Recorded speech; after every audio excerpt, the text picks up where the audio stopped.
देश की राजधानी दिल्ली के मुख्यमंत्री अरविंद केजरीवाल जी ने आज एक बहुत ही महत्वपूर्ण ऐलान किया। इस ऐलान में उन्होंने ये बताया कि देश की राजधानी दिल्ली पूरे इंडिया में ऐसी पहली स्टेट बनने वाली है जहां पर डिजिटल बसें चलने वाली हैं। ये बसें पूरी तरह से डिजिटल होंगी और आम लोगों के लिए बहुत ही सुविधाजनक होने वाली है। अब जो लोग बसों में ट्रैवल करते हैं, अब दिल्ली में बसों की संख्या भी काफ़ी ज़्यादा बढ़ गई है। बसों में कोई बहुत ज़्यादा भीड़ नहीं होती, जो हम लोगों ने अभी सर्वे कराया।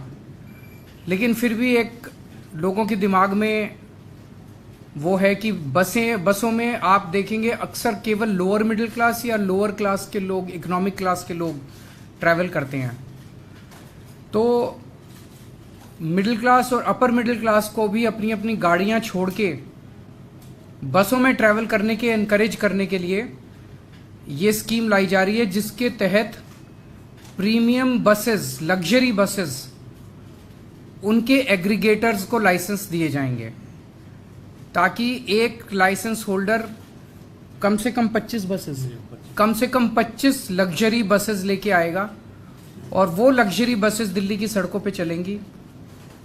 ये लग्जरी बसेस सभी एयर कंडीशनड होंगी, कम से कम 9 सीट से ज़्यादा होनी चाहिए। मतलब 9 सीट कम से कम, छोटी बस में 9 सीट होंगी, बाकी में बड़ी में और ज़्यादा होंगी। इन बसों में वाईफाई होगा, जीपीएस होगा, सीसीटीवी होगा। स्टैंडिंग अलाउड नहीं होगी, हर एक को सीट मिलेगी और सीट भी डिजिटली मिलेगी। आप अपनी सीट, ऐप होगा हर एक उसका, और आप उनके ऐप पे जाके अपनी सीट बुक कर सकते हैं, जो सीट चाहें। जैसे हम एयरलाइंस में बुकिंग करते हैं वो सीट बुक कर सकते हैं। पेमेंट्स केवल डिजिटल होंगे और वहाँ पे बस के अंदर आपको टिकट नहीं मिल सकती। ऐसा नहीं कि बस रुक रुक के जाएगी, और आपको केवल डिजिटल पेमेंट्स होंगी और जहाँ से आप कहेंगे वहीं से आपको बस पिकअप करेगी। इससे हमें उम्मीद है, बिकॉज काफ़ी अच्छी अंदर आरामदेह बस होगी, कंफर्ट होगा, डिफाइंड टाइम होगा चलने का, पहुँचने का। तो हमें उम्मीद है कि बहुत लोग अपनी गाड़ियां छोड़ के इन बसेस में आएंगे और इससे दिल्ली की यातायात व्यवस्था बेहतर होगी, ट्रैफिक कम होगा और पोल्यूशन, एयर पोल्यूशन कम होगा। इसमें जो बसेस होंगी वो अगर सीएनजी बसेस हैं तो वो 3 साल से पुरानी नहीं होनी चाहिए, जो बसेस अलाउड होंगी। और जो नई बसेस 1 जनवरी 2025 के बाद, 1 साल 1.5 साल के बाद जो नई बसेस इसमें इंट्रोड्यूस हो सकती हैं वो केवल इलेक्ट्रिक बसेस होंगी। जैसा मैंने कहा कि जो लाइसेंस होल्डर्स होंगे उनको कम से कम 25 बसेस की फ्लीट मेंटेन करनी होगी, और जो इलेक्ट्रिक बसेस इंट्रोड्यूस की जाएंगी उसका कोई लाइसेंस फीस नहीं ली जाएगी, वो एनकरेज करने के लिए, ताकि ज़्यादा से ज़्यादा इलेक्ट्रिक बसेस आएँ। एक इस पॉलिसी की खासियत यह है कि इस बसेस का रूट हम डिसाइड नहीं करेंगे, इन बसेस का रूट मार्केट डिसाइड करेगी। जहां उनको लगता है कि ज़्यादा उनको सवारी मिल सकती हैं, वो बसेस उन एरियाज़ में ज़्यादा चलेंगी, तो जाहिर तौर पे उन एरियाज़ के अंदर ट्रैफिक ज़्यादा है वो कम होगा, तो ऑटोमेटिकली उन एरियाज़ के अंदर ट्रैफिक कम होगा। उसे जो भी रूट वो डिसाइड करेगा बस ऑपरेटर, उसे हमें सिंपल डिपार्टमेंट को इंटीमेट करना है कि मैंने आज से एक नया रूट चालू कर लिया। इसका फेयर भी डायनेमिक होगा, वो जो मर्जी फेयर ले सकता है ऑपरेटर जो है, एक्सेप्ट एक ही कंडीशन है कि हमारा डीटीसी का और एसी बसेस का जो पीक फेयर है उससे कम नहीं होना चाहिए, उससे ज़्यादा हो सकता है, क्योंकि ये लग्जरी बसेस हैं तो उससे कम नहीं होना चाहिए। ऐसा नहीं हो कि ये डीटीसी के साथ वो कम्पीट करने लग जाएं।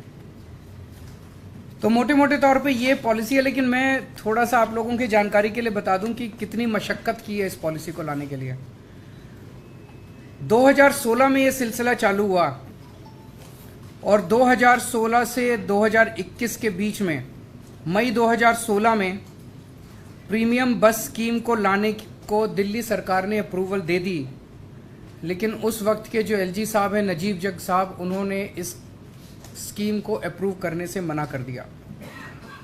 फिर जून 2016 में भारतीय जनता पार्टी के विजेंद्र गुप्ता ने एंटी करप्शन ब्रांच में शिकायत की कि भ्रष्टाचार हो गया, भ्रष्टाचार हो गया, भ्रष्टाचार हो गया, जैसे कि वो सब स्कीम में अनाउंस करते हैं। और इसकी सारी जांच वाँच हो गई। स्कीम आई नहीं थी, अभी तक स्कीम आई नहीं थी, बच्चा पैदा ही नहीं हुआ था और भ्रष्टाचार हो गया, भ्रष्टाचार हो गया, भ्रष्टाचार। इसकी सारी जांच वाँच हुई, इसमें कुछ नहीं निकला इनका, जैसे हमेशा नौटंकी करते हैं। 2017 से 2019 के बीच में ट्रांसपोर्ट डिपार्टमेंट में ऑब्जेक्शन लगाया कि भाई मोटर व्हीकल्स एक्ट के अंदर ये स्कीम नहीं ला जा सकती। फॉर्चुनेटली अगस्त 2019 में भारत सरकार ने मोटर व्हीकल्स एक्ट में अमेंडमेंट किए और जो अमेंडमेंट्स किए उसके तहत अब बस एग्रीगेटर स्कीम आ सकती थी। 2020 और 21 में कोरोना हो गया। अब 2022 में हमने दोबारा से इस पूरी स्कीम को रीड्राफ्ट किया। देश की राजधानी दिल्ली में जिस तरह की योजनाएं लगातार लागू हो रही हैं, वो आम लोगों के लिए बहुत ही सुविधाजनक हो रही हैं और कहीं ना कहीं आने वाले चुनाव के लिए अरविंद केजरीवाल की ये योजनाएं विरोधियों के लिए चुनौती का काम कर सकती हैं।